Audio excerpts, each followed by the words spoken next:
Muito bem, meus irmãos, nós vamos então retomar os nossos estudos na primeira carta de Paulo aos Coríntios.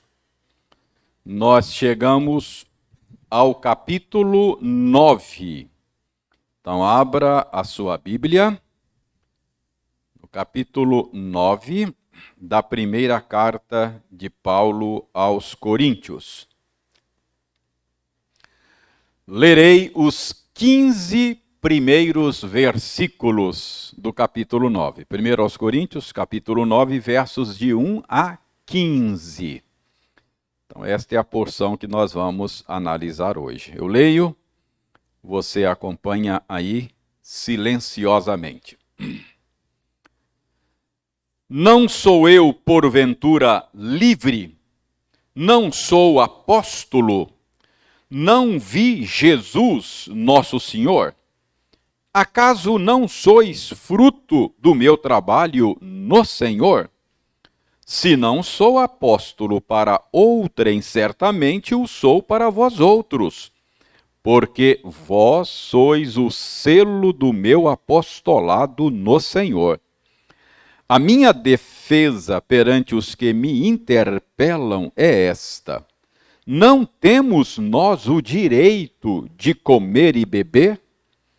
E também o de fazer-nos acompanhar de uma mulher irmã, como fazem os demais apóstolos e os irmãos do Senhor e Cefas?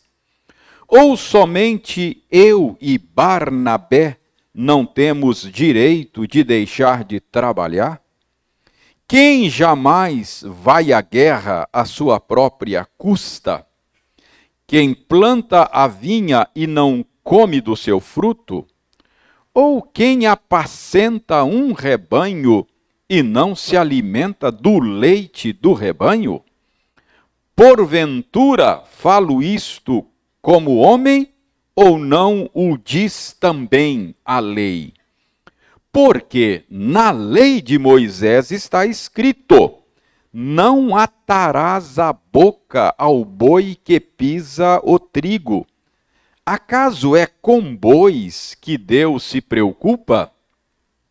Ou é seguramente por nós que ele o diz? Certamente que é por nós que está escrito: pois o que lavra cumpre fazê-lo com esperança. O que pisa o trigo, faça-o na esperança de receber a parte que lhe é devida.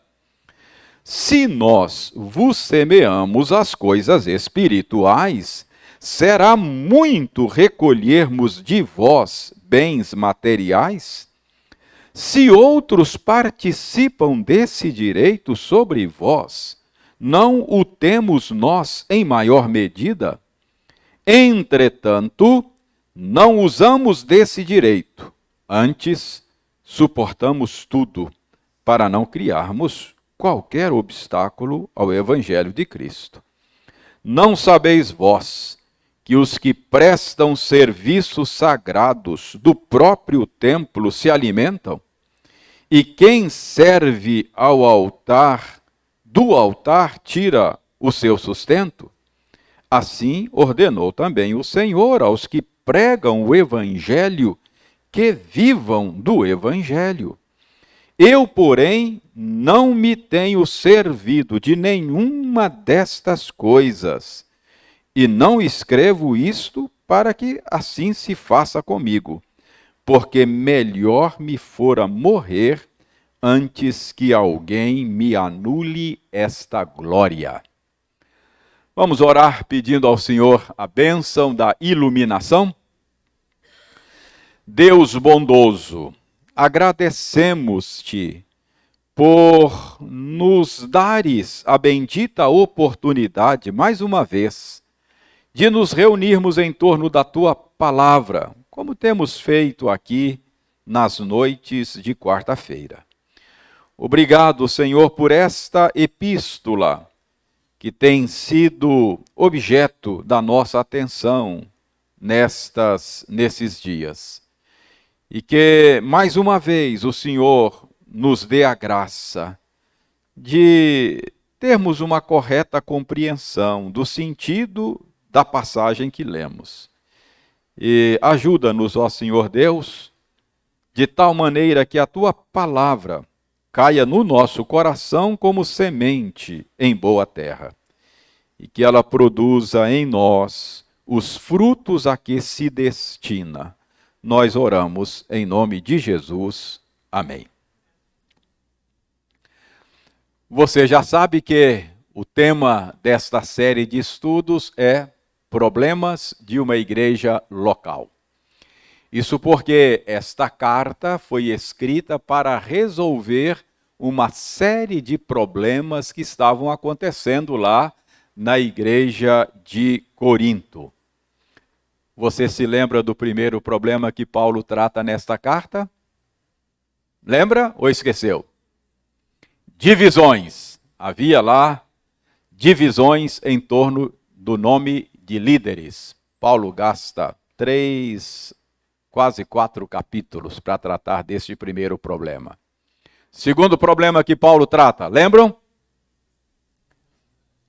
Havia uma animosidade lá, pelo menos de um grupo, contra o apóstolo Paulo, e Paulo aproveita para tratar desse assunto também. Terceiro problema: negligência, frouxidão na disciplina eclesiástica. Havia pecado, havia imoralidade na igreja e eles não tratavam do problema. Paulo, então, trata desse assunto lá no capítulo 5. Capítulo 6. Qual é o problema que Paulo trata no capítulo 6? Litígio entre irmãos. Os irmãos lá em Corinto estavam levando as suas questões para serem resolvidas nos tribunais mundanos. E Paulo trata desse assunto lá, não é? Capítulo 7, Paulo está respondendo uma série de questões a respeito do casamento, da vida conjugal. Paulo, então, essas questões foram levantadas numa carta que enviaram para Paulo. Capítulo 8, qual é o assunto de Paulo no capítulo 8? Paulo trata de coisas sacrificadas a ídolos, ou seja, vocês já sabem que a possibilidade de alguém comer carne de um animal em Corinto que tenha sido sacrificado a uma divindade pagã era muito grande. Havia então esta questão que dividia os crentes lá em Corinto. É legítimo ou não é legítimo um cristão comer carne? Então isso dividia lá o pessoal em Corinto. E capítulo 9, qual é o assunto de Paulo no capítulo 9?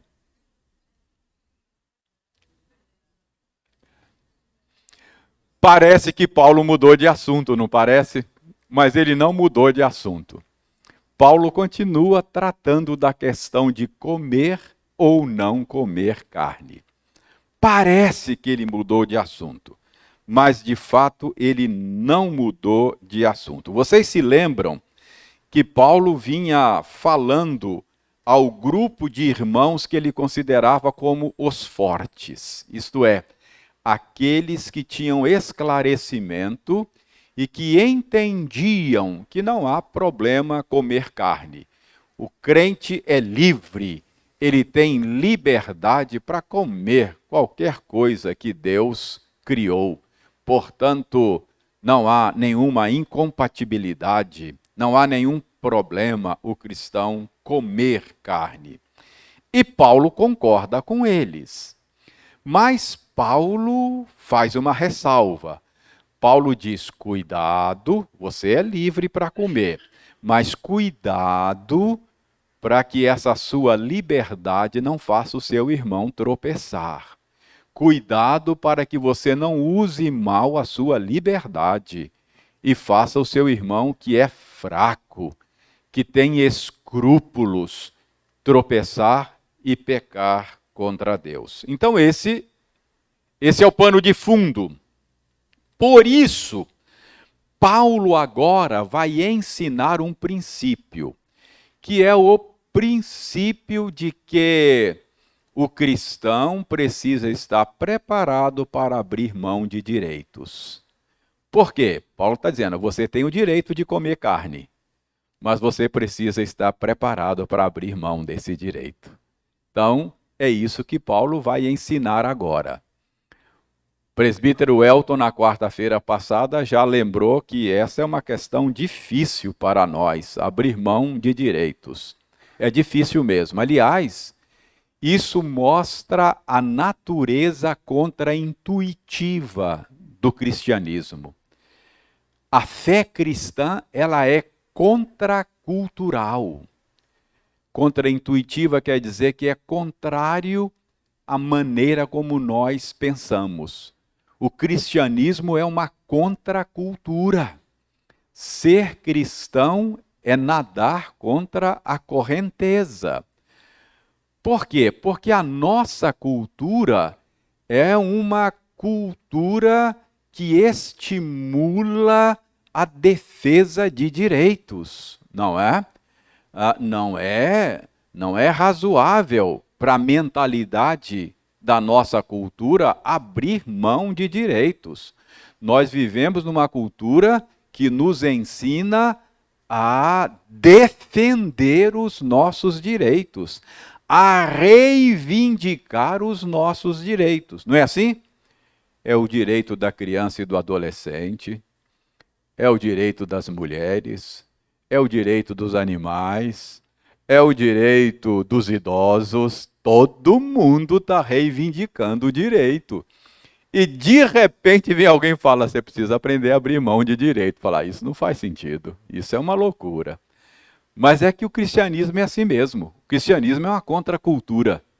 O cristianismo é contraintuitivo. Ele é contrário à maneira como nós normalmente pensamos, ok? Mas é isso que Paulo vai ensinar aqui, não é? Ele vai ensinar aqui que, embora aqueles irmãos tivessem o direito de comer carne, eles deveriam estar prontos para abrir mão deste direito, se preciso fosse, não é? Esse é o ponto de Paulo aqui. Então, veja bem, Paulo vai fazer isso chamando a atenção dos seus leitores, o que nos inclui, não é? Para o seu exemplo pessoal. Como é que Paulo começa aí, verso 1? Não sou eu, porventura, livre, não é? Isso é, eu não tenho liberdade, eu também sou livre em Cristo. Eu tenho também direitos como vocês. Não sou apóstolo? Essas são perguntas retóricas. É uma maneira de fazer afirmações usando perguntas. Então, Paulo dizendo, vocês sabem que eu sou livre, vocês sabem que eu tenho direito, vocês sabem que eu sou apóstolo, não é? Não vi Jesus nosso Senhor, embora Paulo não tenha andado com Cristo, quando Cristo esteve encarnado aqui entre nós, ele diz, ele apareceu para mim depois, eu sou um apóstolo nascido fora do tempo. Não vi Jesus nosso Senhor? Claro que eu vi, é isso que Paulo está dizendo. Acaso não sois fruto do meu trabalho no Senhor? Então, com estas perguntas aí do verso 1, Paulo quer deixar claro que na sua relação com a igreja de Corinto, ele tinha direitos. Ele tinha direitos. Olha o verso 2. Paulo certamente está pensando aqui naqueles irmãos que tinham uma certa dúvida quanto ao seu apostolado. Você já sabe que lá em Corinto tinha alguns irmãos que não admitiam o apostolado de Paulo. Havia aquela indisposição lá. E aí Paulo parece estar se dirigindo a eles no verso 2. Olha só, aqueles irmãos que tinham dificuldade de reconhecer o apostolado de Paulo. Paulo diz: se não sou apóstolo para outrem, certamente o sou para vós outros. Por quê? Porque vós sois o selo do meu apostolado no Senhor. Paulo está dizendo, olha, as últimas pessoas no mundo que deveriam duvidar do meu apostolado são vocês aí de Corinto. Afinal de contas, Paulo era o plantador daquela igreja. Então é por isso que Paulo diz, vocês são o selo do meu apostolado. Vocês são a prova de que eu sou apóstolo. Vocês são o selo de autentificação do meu apostolado. Então Paulo diz, olha, qualquer pessoa tem o direito de duvidar do meu apostolado, mas vocês não. Não é? Vocês são as últimas pessoas na face da terra que deveriam ter dificuldade de reconhecer o meu apostolado, não é? Agora veja os versos 3 a 6. Paulo continua. A minha defesa perante os que me interpelam é esta. Não temos nós o direito de comer e beber? E também o de fazer-nos acompanhar de uma mulher irmã, como fazem os demais apóstolos e os irmãos do Senhor e Cefas? Ou somente eu e Barnabé não temos o direito de deixar de trabalhar? Então, nesses versos 3 a 6, o argumento, Paulo apresenta aí o argumento que ele sempre usava quando ele era interpelado por alguém a respeito do assunto, não é? Ele está dizendo que ele sempre mostrava que ele era como os demais apóstolos. Ele também tinha o direito de comer e beber. O que está subentendido aqui é o direito de comer e beber às custas da igreja. Essa é a ideia, porque esse é o contexto de Paulo, não é? Veja aí no verso 4, por exemplo. Não temos nós o direito de comer e beber? Então está subentendido, comer e beber sustentado pela igreja. E veja bem, no verso 5 ele diz, e também o direito de nos fazer acompanhar de uma mulher irmã, como fazem os demais apóstolos. A ideia de Paulo aqui, não é que Paulo não está reivindicando aqui o direito de se casar, não era isso, o direito de ter uma esposa, como os demais apóstolos, não é? O que ele está dizendo aqui era o direito de ele ser sustentado, e não somente ele, mas também a sua família, não é? Como os demais apóstolos. Então Paulo está mostrando aqui que há nessa questão também uma paridade entre ele e os demais apóstolos.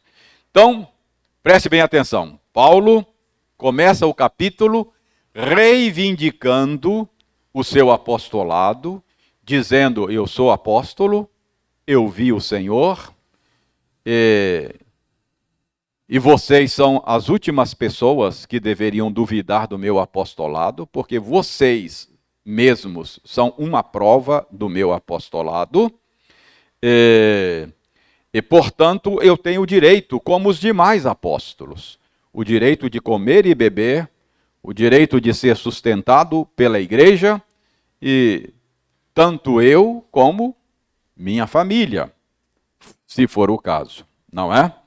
Então Paulo começa estabelecendo os seus direitos.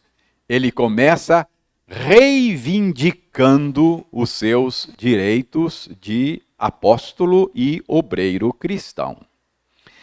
Em seguida, Paulo vai sustentar a sua tese.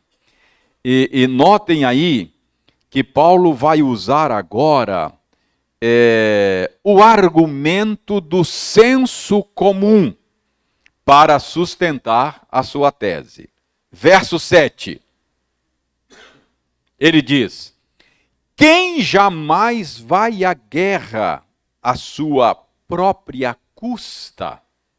Ou seja, ele está aí mostrando um exemplo, não é? Para mostrar que esse direito é um direito natural, um princípio natural, geral, aceito pelo senso comum. Então, qual é o primeiro exemplo? Quem jamais vai à guerra à sua própria custa? Então, Paulo está pensando aqui num soldado, não é? Que vai à guerra.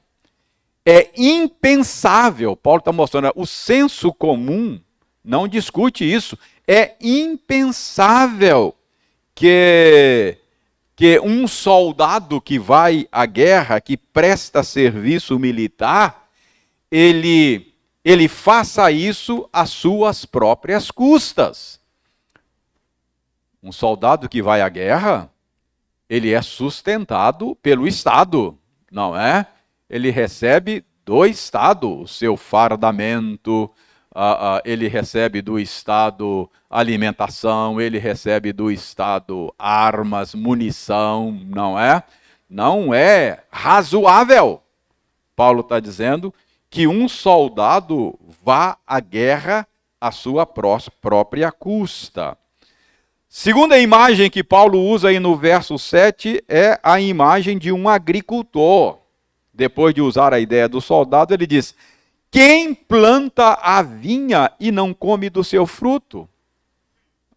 Essa é uma pergunta retórica. Paulo está dizendo, olha, é impensável a ideia de um agricultor que não coma do fruto que ele cultiva, não é? Ele usa aqui a ideia de uma vinha, não é? Aquele que planta a vinha, óbvio, ele tem o direito de comer do fruto do seu trabalho. E Paulo usa, ainda no verso 7, uma terceira figura, que é a figura de um pastor, não é? Ou quem apacenta um rebanho e não se alimenta do leite do rebanho. Então essa é a terceira ideia que para Paulo é inconcebível. Qual é a ideia? É a ideia de um pastor que cuida do rebanho e é proibido de beber do leite do rebanho que ele cuida. Então, se ele cuida, se ele alimenta, se ele protege o rebanho, ele tem o direito de comer do leite do rebanho do qual ele cuida. Está claro aí no verso 7 o que Paulo está fazendo? Paulo está usando o senso comum para estabelecer o seu ponto, para provar que ele tinha direitos, não é? Diante da igreja de Corinto. Qualquer pessoa sensata haveria de reconhecer que um soldado não pode ir à guerra às suas próprias custas, que o agricultor não pode ser proibido de comer do resultado do seu trabalho lá na vinha, e que o pastor das ovelhas também tem o direito de beber do leite das ovelhas das quais ele cuida.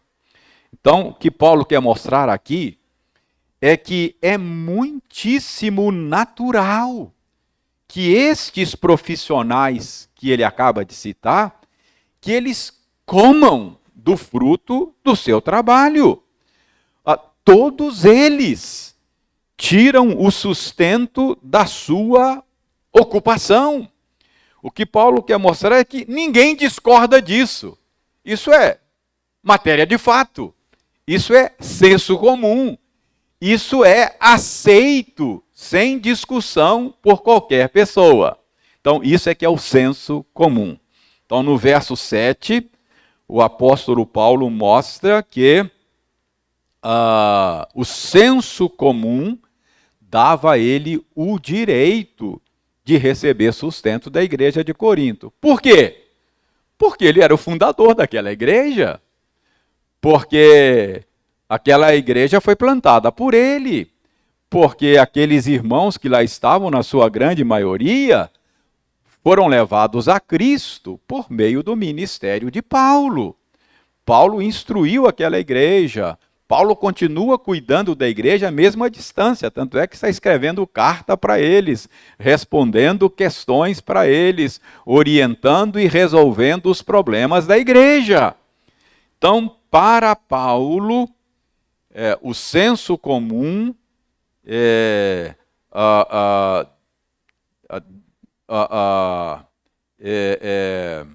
segundo o senso comum, Paulo tinha direitos diante da igreja de Corinto. Ok?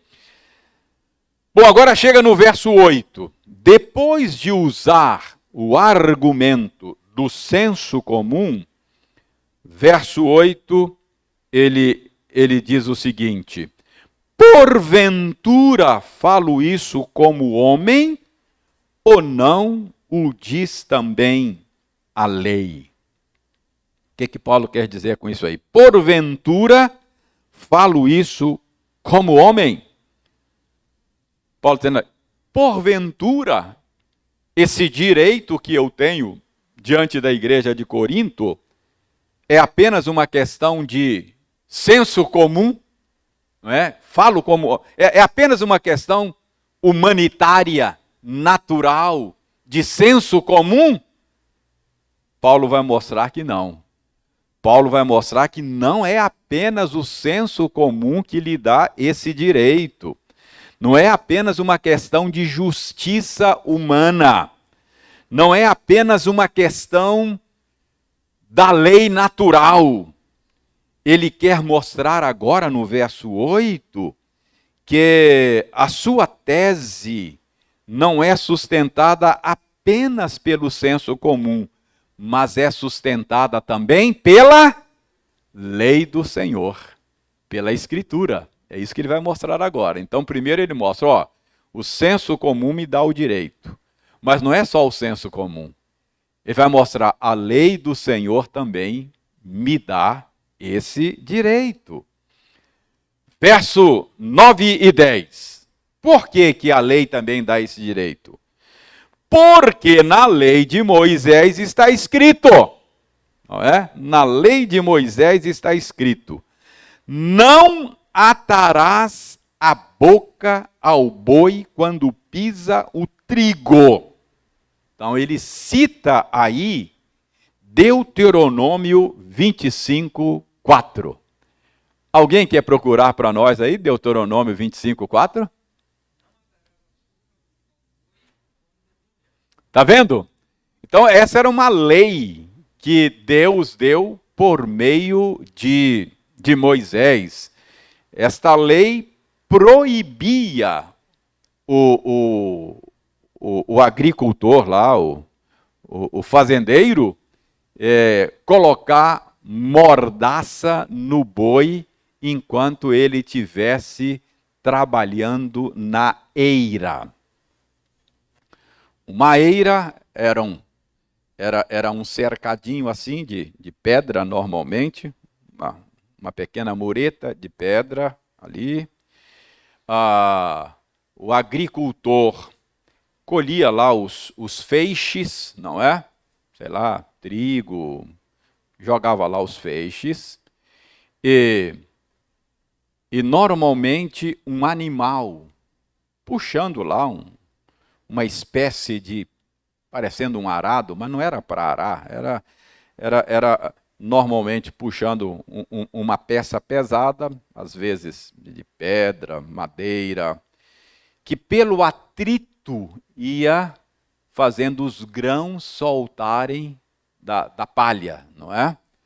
Aí depois ele vinha e separava, limpava a sua eira, tirava a palha e guardava o grão lá no... guardava o grão no... Não, eu tô com um nome antigo aqui, paiol, mas não usa isso mais não. Mas lá nos seus armazéns lá, não é? Hã? Celeiro. Esse é o termo que me fugiu. Muito obrigado, irmão. Celeiro. É quase igual o paiol. Paiol é lá na sua terra, lá em Caratinga, lá que fala paiol. Mas celeiro, não é? Vocês se lembram que Jesus usou essa imagem para falar do juízo final? Não é? Jesus não. João Batista se referindo a Jesus, não é?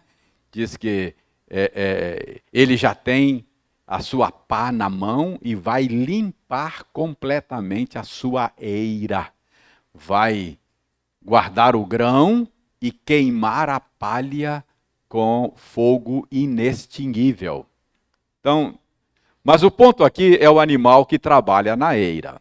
Então, essa lei dizia que era proibido o fazendeiro amordaçar o boi enquanto ele estivesse trabalhando na eira. Ou seja, se o boi estiver trabalhando na eira, ele tem direito de comer daquilo lá. Deixa ele comer, não tem problema. Entendeu? Essa é a lei que tinha lá no Antigo Testamento que Paulo está evocando aqui. Então, Paulo dizendo, vocês se lembram que está lá que Moisés escreveu? Moisés escreveu que o boi, enquanto trabalha lá na eira, ele não pode ser amordaçado. E aí, verso 9, no final aí, acaso é com bois que Deus se preocupa? Então, o que Calvino diz que aqui o que Paulo está fazendo é usar aquele argumento do menor para o maior. Olha, se isso se aplica aos animais, muito mais aos seres humanos. A lógica é essa, do menor para o maior. O que é válido para boi e ser humano, então, é válido muito mais. Essa é a ideia, do menor para o maior. Então, Paulo está aqui dizendo que essa lei, que era uma lei para os animais, ela dá respaldo para o que ele está dizendo, não é? Verso 10. Ou é seguramente por nós que ele o diz. Certo que é por nós que está escrito, pois o que lavra cumpre fazê-lo com esperança. O que pisa o trigo, faça-o na esperança de receber a parte que lhe é devida. Então preste atenção na interpretação que Paulo dá de Deuteronômio 25:4, não é? Então Paulo interpreta dessa maneira, dizendo, olha, isso aí não é apenas boi, isso aí se aplica aos seres humanos. Paulo era apóstolo e portanto, ele era um intérprete inspirado da Escritura. A gente não pode duvidar da interpretação de Paulo.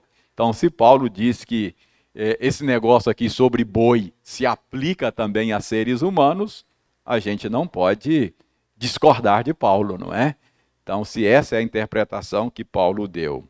Então, o que Paulo está fazendo aqui? Paulo está mostrando que esse direito dele não era apenas uma questão de lei natural, não era apenas uma questão de senso comum, mas era um direito garantido pela própria lei de Deus, garantido pela Escritura, não é? No verso 13, Paulo continua mostrando que era um direito garantido pela Bíblia. No verso 13 agora, ele evoca a prática dos levitas. Veja no verso 13. Não sabeis vós que os que prestam serviços sagrados do próprio templo se alimentam? E quem serve ao altar, do altar, tira o seu sustento? Então Paulo aqui está evocando a legislação do Antigo Testamento para a tribo de Levi. Lembra?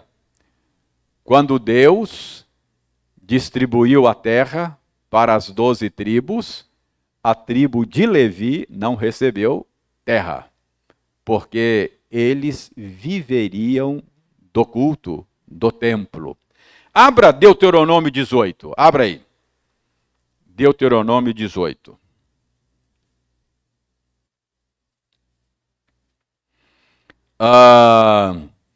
Vou ler aqui os 5 primeiros versículos.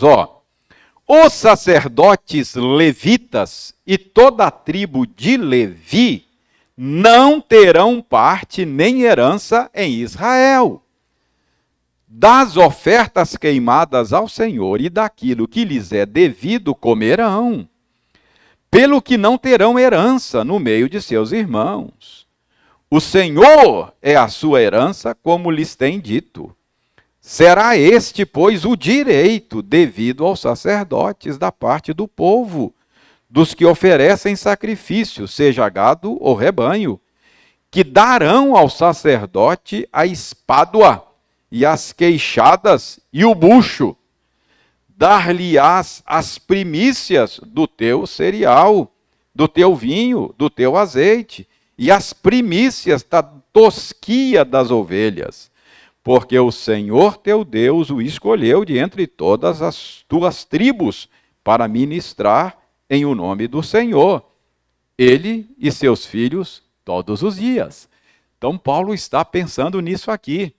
A tribo de Levi, os levitas, eles não receberam herança na terra, e Deus determinou que eles vivessem de parte dos animais que eram sacrificados, eles ficavam com parte, as primícias da lavoura, não é? Da tosquia, tirava lá a lã da ovelha, parte ficava para o sacerdote. Então, Deus já havia instituído lá no Antigo Testamento um ministério sustentado, entre aspas, pela igreja, né? Pela igreja do Antigo Testamento. Então é disso que Paulo está dizendo, verso 13. Não sabeis vós que os que prestam serviços sagrados do próprio templo se alimentam? E quem serve ao altar, do altar tira sustento?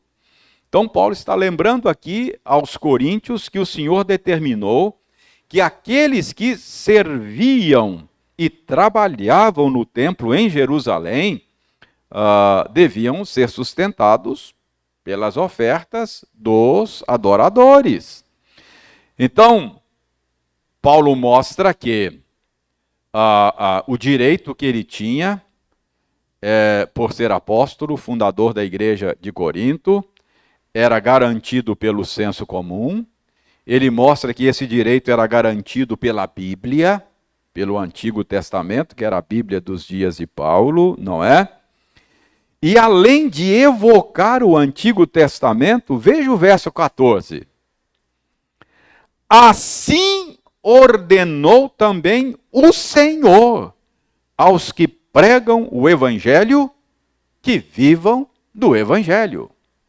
Então, Paulo aqui está evocando a instrução de Jesus. Senhor aqui é o Senhor Jesus, tá?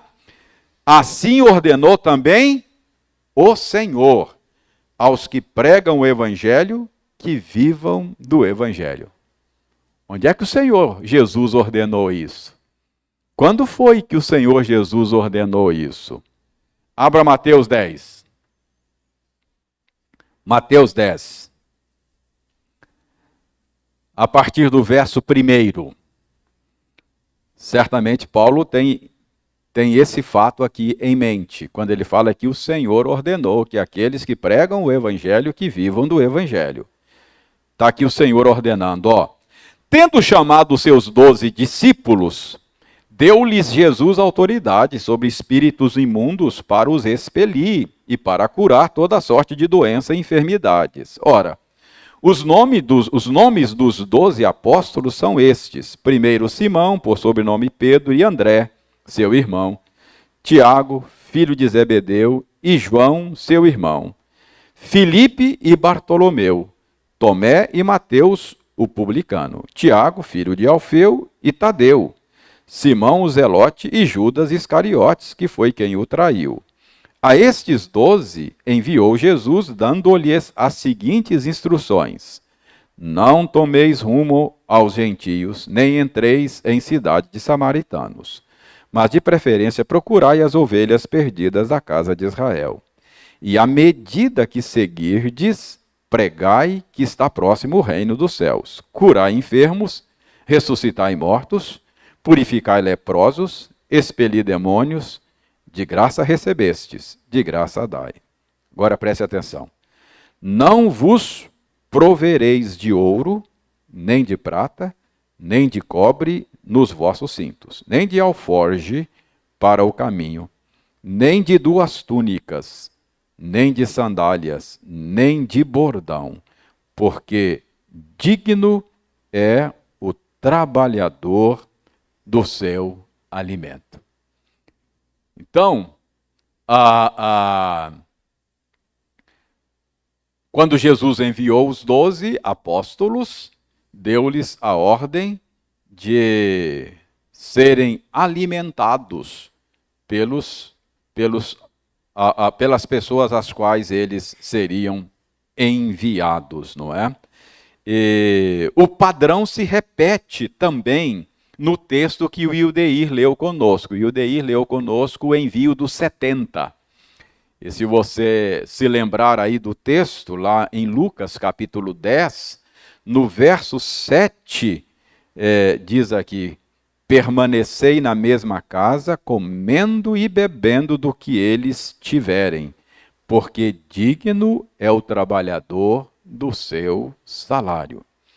Então, tanto ao enviar os 12, quanto ao enviar os 70, a instrução de Jesus era: aquele que prega o evangelho, que viva do evangelho. Então, irmãos, desta forma, Paulo, voltando lá agora ao capítulo 10 de 1 aos Coríntios, ao capítulo 9 de 1 aos Coríntios, Paulo diz aí que o seu direito de receber sustento da igreja de Corinto estava garantido pelo senso comum, não é? Estava garantido pelo Antigo Testamento, pela lei, e estava garantido pelo ensino de Jesus. Então, Paulo fundamenta aí o seu direito nesses 3 pilares, ok? Então, Paulo quer mostrar que ele tinha direitos diante da igreja de Corinto. Agora, Paulo diz que, embora tivesse esse direito, o que Paulo fez? Abriu mão desse direito. Olha o verso 12. Embora ele tivesse esse direito, o verso 12 ele diz: entretanto, não usamos desse direito. Antes, suportamos tudo para não criarmos qualquer obstáculo ao Evangelho de Cristo. Então, isso é tremendo, não é? Então, Paulo mostra que ele tinha direitos, garantido pelo senso comum, pelo ensino do Antigo Testamento, pelo ensino de Jesus. Entretanto, no caso de Corinto, ele abriu mão desse direito. E olha o verso 15. Eu, porém, não me tenho servido de nenhuma dessas coisas, embora ele tivesse direito. E ele faz questão de frisar, ó, e eu não estou escrevendo isso aqui para fazer cobrança a vocês, não. Olha que ele diz, ó, e não escrevo isso para que assim se faça comigo. Paulo, não estou cobrando nada. Tá? Porque melhor me fora morrer antes que alguém me anule essa glória. Paulo diz, eu prefiro morrer do que receber qualquer coisa de vocês de Corinto. Por que é que Paulo não recebia nada da igreja de Corinto, nem se eles quisessem dar? Por causa da indisposição que um certo grupo tinha com relação a Paulo. Tinha gente lá na igreja que dizia que Paulo era um mercenário, era um interesseiro, não era apóstolo coisa nenhuma. Paulo falou, pois bem, eu vou servir vocês abrindo mão do meu direito de receber sustento de vocês. Eu estou pregando em Filipenses, dos Filipenses ele recebeu, lembram? Não é? Ele agradece lá e que ele estava bem suprido porque ele tinha recebido a oferta. Mas da igreja de Corinto, ele abriu mão desse direito. Eu estou convencido de que é por isso que Paulo não aceitou. Para terminar, olha, na segunda carta, Paulo faz uma ampla defesa do seu apostolado. Quer ver? Abra capítulo 3 da segunda carta, para vocês verem que a segunda carta, Paulo faz uma ampla defesa. Capítulo 3, Paulo diz aí, verso 1, começamos porventura outra vez a recomendar-nos a nós mesmos? Ou temos necessidade, como alguns, de cartas de recomendação para vós outros, ou de vós? Quer dizer, parece que alguém requeria ou exigia de Paulo alguma carta de recomendação, sei lá, do grupo apostólico, diz, ele não é apóstolo coisa nenhuma. Paulo diz, verso 2, vós sois a nossa carta, escrita em nosso coração, conhecida e lida por todos os homens, estando já manifestos como carta de Cristo, produzida pelo nosso ministério, escrita não com tinta, mas pelo Espírito do Deus vivo, não em tábuas de pedras, mas em tábuas de carne, isto é, nos corações. Paulo diz, carta de recomendação que eu tenho que apresentar são vocês mesmos, vocês são cartas que o meu ministério produziu, não é? Vocês são as minhas credenciais. Mas Paulo, no capítulo 12, verso 12, ele diz que ele apresentou lá suas credenciais. 12, pois as credenciais do apostolado foram apresentadas no meio de vós, com toda a persistência, por sinais, prodígios e poderes miraculosos. Então, Paulo diz que as credenciais dele foram apresentadas. Paulo operou milagres lá naquela igreja, que era uma das credenciais dos apóstolos, não é? Então, ele diz aqui que as suas credenciais foram apresentadas. E olha o capítulo 11 aí, da segunda epístola ainda, a partir do verso 5, não é? Porque suponho em nada ter sido inferior a esses tais apóstolos. E embora seja falto no falar, não o sou no conhecimento. Mas em tudo e por todos os modos vos temos feito conhecer. Cometi eu, porventura, algum pecado pelo fato de viver humildemente, para que fosseis vós exaltados, visto que gratuitamente vos anunciei o Evangelho de Deus? Verso 8. Despojei outras igrejas, recebendo salário para vos servir. Ou seja, eu nunca recebi de você, recebi de outros, não é? Mas eu servi vocês sem receber nada de vocês. E estando entre vós, ao passar privações, não me fiz pesado a ninguém, pois os irmãos, quando vieram da Macedônia, supriram o que me faltava. E em tudo me guardei e me guardarei de vos ser pesado. Ou seja, ninguém me tira essa glória. De vocês eu não quero nada, não é? É isso que Paulo está dizendo aí no verso 15 do texto que nós acabamos de analisar. Então, Paulo, o que Paulo está fazendo aqui? Paulo está mostrando que ele tinha direitos. Ele era apóstolo. Ele plantou aquela igreja. Ele tinha direitos garantidos pelo senso comum. Ele tinha direitos garantidos pela lei de Moisés. Ele tinha direitos garantidos pelo ensino de Jesus. Mas Paulo diz: eu abri mão desses direitos, porque eu não quero causar problema para o evangelho. O que Paulo quer mostrar com isso? Se eu abrir mão de salário, porque você não pode deixar de comer carne, cara, para não causar problema para o seu irmão, não é?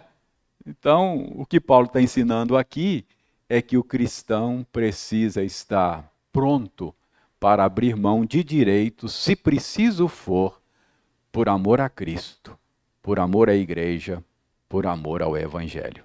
Esse é o ensino de Paulo nessa passagem. Ok? Alguma pergunta? Alguma colocação? Alguma discordância? Fique à vontade. Ok, irmãos, eu espero que Deus nos dê um coração igual o de Paulo, não é? Que a gente esteja pronto para abrir mão de direitos, se preciso for, por amor a Cristo.